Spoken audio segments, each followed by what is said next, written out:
15,000 words in 5 days sounds like a terrible idea, but for Peter Hamilton, on today's episode you'll hear how it just might have worked, and it was something.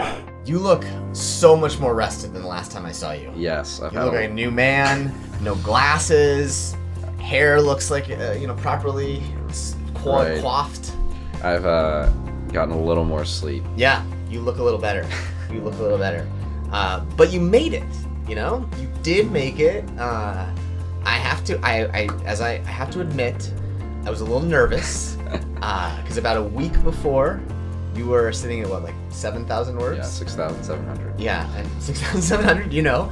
And I think I told you at the start, it's something if you put your head down, you can do a lot of words in a week, but 14,000 is a lot of words to do in a week.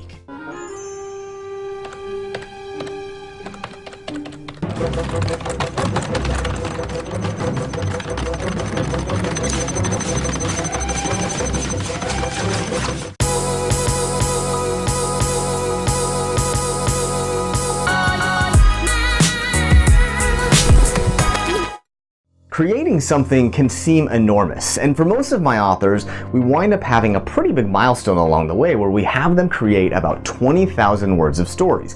And for Peter Hamilton, he was continuing to work along the way, interviewing, researching, and thinking, but for some reason the words just weren't flowing. And about a week before I was able to tell him, hey, listen, the big deadline's coming, suddenly something clicked for him. Now, I don't recommend this for someone, but the amazing part for him is that he was able to use this deadline to get motivated, to get fired up, and create nearly 15,000 words in a week.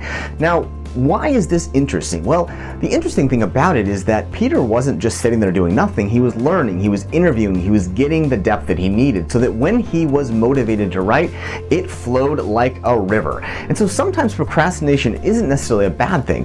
As long as you're finding ways to keep learning in your creation, you're finding ways to do and think and be, when it comes time to create, sometimes a deadline might be the ultimate way for you to create a ton. Now, Peter looked pretty tired when I saw him even a week afterwards, but at the end of the day he was able to achieve his goal because he was learning along the way, and then when it came time to create, he had it all at his fingertips. So take me back to sort of where you were on the sort of Thursday before, sitting at 6,700 words. We talked a month ago, and you sort of had a good picture of where you were going to go. Yeah. But and you'd done a bunch of interviews, had all sorts of good conversations, but sort of hadn't translated it yet to the page. So where was your head at a week ago? Yeah. So it goes back 2 weeks actually, or even 3. So every time I'd come to class, we were supposed to have 7,000 more words written or whatever every week, and I'd lean over to Hunter and I'd be like, "How many words are you at?" And Hunter would be at the same word count I was, which was around 6,000, 7,000. Yep. And at the beginning everybody was kind of behind, so I was like, oh, this isn't a big deal, everybody's behind. Then the next week everybody's a little further ahead, but Hunter was with me, so I didn't feel that bad. And then the next week came around, and then I was like, we have a week left to do these. And so for me, I did have a lot of interviews already, which was really helpful, but I wasn't super worried for some reason. I just kind of knew that I could put it together because the way that I had been writing, I was writing around 1,000 words a story, and I could pretty comfortably stretch or fill 1,000 words with whatever story I ended up wanting to do. I think only 2 of the stories that I've written so far are under 1,000. Yeah. And so I go into that last Friday, and I'm thinking, okay, I want to get pre-approved. I want to get published. Yeah. And so Hunter and I'm like, Hunter, we can do this. We only need to write 2,000 words a day. Right. It's not ridiculous. Isn't that bad? Yeah. It's a lot of work. It's a lot, but it's not ridiculous by any means. It's manageable. So Hunter and I are like, okay, let's get each other's number. We'll check in with each other. Did you guys really know each other very well before? We did not. We met once or twice. Yeah. So we check in with each other, or we get each other's phone numbers, and we start texting each other, and Friday rolls around, and I haven't written anything.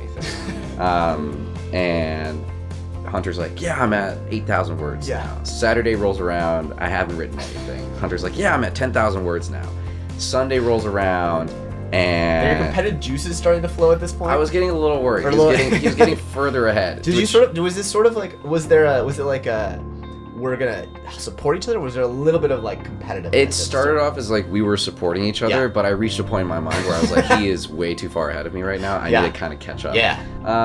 Once I created a structure in my mind of something that I wanted to do, I could pretty easily fill the words. And so it started flowing very quickly.